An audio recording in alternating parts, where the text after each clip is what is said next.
আমলকি একাদশীর পুণ্যতিথিতে সবাই মিলে দর্শন করুন ভগবানের অপূর্ব সুন্দর শ্রীবিগ্রহ এবং সেই সাথে একাদশীর ব্রত মাহাত্ম্য কথা শ্রবণ করুন।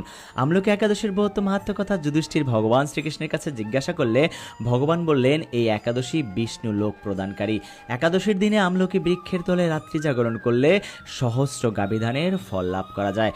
পূর্বে ব্রহ্মার রাত্রিতে দৈনন্দিন প্রলয় উপস্থিত হলে স্থাবর জঙ্গম সহ দেবতা, অসুর ও রাক্ষস সব কিছুর বিনাশ হয়। তখন ভগবান সেই কারণ সমুদ্রে অবস্থান করেন। তার মুখপদ্ম থেকে চন্দ্রবিন্দুর মতো এক ফোঁটা জল ভূমিতে পড়ে। সেই জলবিন্দু থেকে একটি বিশাল আমলকি বৃক্ষের উৎপন্ন হয়। এই বৃক্ষের স্মরণ মাত্রই গোদানের ফল দর্শনে তাহার দ্বিগুণ এবং এর ফল বক্ষণে 3 গুণ ফল লাভ করা যায়। এই বৃক্ষে ব্রহ্মা, বিষ্ণু আর মহেশ্বর সর্বদা অবস্থান করেন। এই বৃক্ষকে সমস্ত বৃক্ষের আদি বলা হয় এবং তা পরম বৈষ্ণব রূপে বিখ্যাত। এছাড়াও বশিষ্ঠ